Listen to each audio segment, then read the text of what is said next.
ഇനി അടുത്തതായി മാജിക് അവരുടെ second recipe of the week. ഈ ആഴ്ചത്തെ സെക്കൻഡ് റെസിപ്പി ഒരു സമ്മർ സ്പെഷ്യലാണ്. നമ്മുടെ വേനൽക്കാലം ഏതാണ്ട് അവസാനിക്കാൻ സമയമായി വരുന്നു. നമ്മളെല്ലാവരും തന്നെ മഴക്കാലത്തേക്ക് ഉറ്റുനോക്കുകയാണ്. നല്ലൊരു മഴക്കാലം ഉണ്ടാവട്ടെ. കാര്യം അത്രയ്ക്ക് കഠിനമായൊരു വേനലിലൂടെ നമ്മൾ കടന്നുപോയി കഴിഞ്ഞു. എന്തായാലും ഈ വേനലിൻ്റെ അവസാന ആഘോഷം എന്നുള്ള നിലയ്ക്ക് നമുക്കൊരു സ്മൂത്തി തയ്യാറാക്കാം. അപ്പോൾ ആരോഗ്യത്തിന് വളരെ നല്ലതും അതേസമയം നമ്മളുടെ ഈ ചൂടിനെ അതിജീവിക്കാൻ പറ്റിയൊരു സ്മൂത്തി.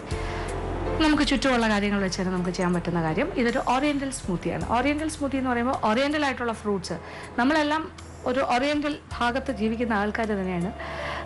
ഒരു ഏഷ്യൻ കൺട്രീസ് എന്ന് പറയുന്ന പോലെ നമുക്ക് സുലഭമായി ഇപ്പോൾ കിട്ടുന്ന മാമ്പഴം, പിന്നെന്താ പപ്പായ നമുക്ക് എപ്പോഴും കിട്ടുന്ന കാര്യമാണ്. ഇതെല്ലാം വെച്ചിട്ട് നമുക്കൊരു എളുപ്പത്തിൽ ഒരു സുന്ദരമായ ഒരു ഡ്രിങ്ക് തയ്യാറാക്കാം. അതാണ് നമ്മുടെ ഓറിയൻ്റൽ സ്മൂത്തി.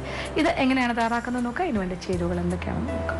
നന്നായി പഴുത്ത മാമ്പഴം ഒരു വലുത് കഷ്ണങ്ങളാക്കിയത്, നന്നായി പഴുത്ത പപ്പായ കഷ്ണങ്ങളാക്കിയത് 1 കപ്പ്, ഇഞ്ചി ചെറുതായി അരിഞ്ഞത് 1.5 ടീസ്പൂൺ, അധികം പുളിയില്ലാത്ത നല്ല കട്ടത്തൈര് 1 കപ്പ്, തേൻ 2-3 ടേബിൾ സ്പൂൺ, പുതിന ഇല 4-5 ഇലകൾ, ആവശ്യത്തിന് ഐസ് ക്യൂബ്സ്. അപ്പോൾ നമ്മുടെ ഓറിയൻ്റൽ സ്മൂത്തിക്ക് വേണ്ട കാര്യങ്ങൾ റെഡിയാണ്. അപ്പോൾ ആദ്യം നമുക്കിതിലേക്ക് പപ്പായ, നമ്മുടെ ഓമയ്ക്ക പഴുത്തത്, പപ്പായ പീസസ്, നല്ല മാമ്പഴം, ഇത് നല്ല എന്താ പറയുക നമ്മളുടെ കോട്ടുക്കോണം മാമ്പഴം, അതിപ്പോൾ ധാരാളം. ഇപ്പോൾ മാമ്പഴം ഇപ്രാവശ്യം വേനൽ ഭയങ്കരമായിരുന്നെങ്കിലും മാങ്ങയുടെ അവൈലബിലിറ്റി വളരെ കൂടുതലായിരുന്നു. കാര്യം മഴ പെയ്യാത്തത് കൊണ്ട് ഈ മാവെല്ലാം പൂത്ത് കടന്ന സമയത്ത് മഴയില്ലായിരുന്നല്ലോ, അതുകൊണ്ട് പൂക്കളൊന്നും കൊഴിഞ്ഞു പോയില്ല, നിറച്ച് മാങ്ങ കിട്ടി. അപ്പോൾ ഇപ്രാവശ്യത്തെ നമ്മുടെ മാമ്പഴക്കാലം വളരെ സമൃദ്ധമാണ്. അപ്പോൾ മാമ്പഴം കൊണ്ട് ധാരാളം കാര്യങ്ങൾ ചെയ്യാൻ സാധിക്കും. ഇനി നമ്മുടെ കട്ടിയുള്ള തൈര് യോഗട്ട് 1 കപ്പ്, പിന്നെന്താ, പിന്നെ ഇഞ്ചി 1.5-2 ടീസ്പൂൺ വരെ ആകാം, പിന്നെ ആവശ്യം പോലെ തേൻ. ഇത് നല്ല ശുദ്ധമായ ചെറുതേനാണ്, എൻ്റെ കയ്യിൽ ചെറുതേനുണ്ടായിരുന്നു, അത് കാരണം ധാരാളമായിട്ട് നമുക്ക് മധുരത്തിന് ആവശ്യമായ തേനില്ലെങ്കിൽ കുറച്ച് പഞ്ചസാരയാകാം.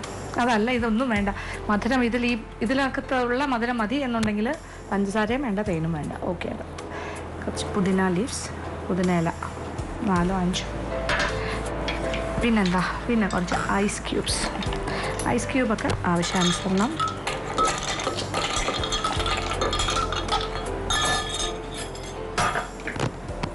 ഒന്ന് ബ്ലെൻഡ് ചെയ്യാം.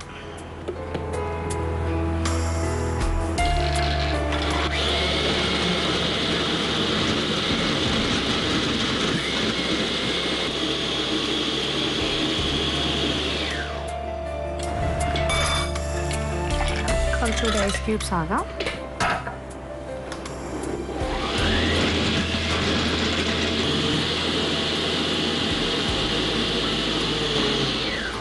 നല്ല ഒരു തിക്ക് സ്മൂത്തി ഇവിടെ റെഡിയായി കഴിഞ്ഞു. നല്ല ഒരു കളറിൽ, ഒരു ലൈറ്റ് ഓറഞ്ച് കളറിൽ കിട്ടിയിട്ടുണ്ട്. നമുക്ക് ഗ്ലാസ്സുകളിൽ പകർന്നു വയ്ക്കാം.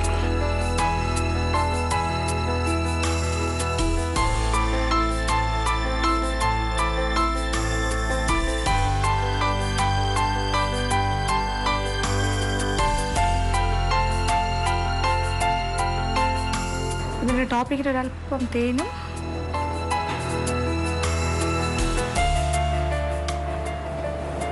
സിംബോളിക്കായിട്ട് നമ്മളൊരു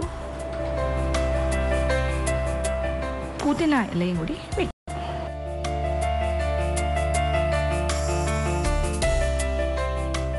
നല്ല ഓറിയൻ്റൽ സ്മൂത്തി ഇവിടെ റെഡിയാണ്. ഈ ഒരു വേനൽക്കാലത്ത് ഇതുപോലൊരു സ്മൂത്തി കുടിച്ചാൽ എത്ര നല്ലതായിരിക്കും. നമ്മുടെ ആരോഗ്യത്തിനും വളരെ നല്ലത്, ചൂടിനെ അതിജീവിക്കാനും പറ്റും. അപ്പോൾ ശരിക്കും നല്ലൊരു കൂളിംഗ് ഇഫക്റ്റാണ്. മാത്രമല്ല പപ്പായ, മാംഗോ, അത് മാമ്പഴവും പപ്പായ പഴവും അതെല്ലാം തന്നെ ഭയങ്കര നല്ലതാണ് ആരോഗ്യത്തിന്. പിന്നെ പുതിന നല്ലതാണ്, ഇഞ്ചി നല്ലതാണ് വയറിന്, പിന്നെ തേനും നല്ലതാണ്. അപ്പോൾ ഇതിൽ മോശപ്പെട്ട ഒന്നുമില്ല. പിന്നെ തൈര്, അതും വളരെ നല്ലതാണ് വയറിന്. അപ്പോൾ ഇത്തരം കാര്യങ്ങൾ ചേർത്തൊരു സ്മൂത്തി ആകുമ്പോൾ യാതൊരു എന്താ പറയുക മോശപ്പെട്ട കാര്യങ്ങൾ ഇതിലില്ല. അതുകൊണ്ട് തന്നെ നമ്മളൊരു ഭയങ്കര ഒരു ഹെൽത്തി ആയിട്ടുള്ളൊരു ഭക്ഷണം കഴിച്ചതിനൊരു തൃപ്തി നമുക്കുണ്ടാവും. ഇതുപോലെ ഒരു സ്മൂത്തി എല്ലാം കുടിച്ചാൽ മതി. അന്നത്തേക്ക് ആവശ്യമുള്ള കുറേ കാര്യങ്ങൾ, ഒരുപാട് വൈറ്റമിൻസ്, മിനറൽസ് എല്ലാം നമുക്ക് കിട്ടിയിരിക്കും. അപ്പോൾ തീർച്ചയായിട്ടും പരീക്ഷിക്കുക, എല്ലാവർക്കും ഇഷ്ടവും.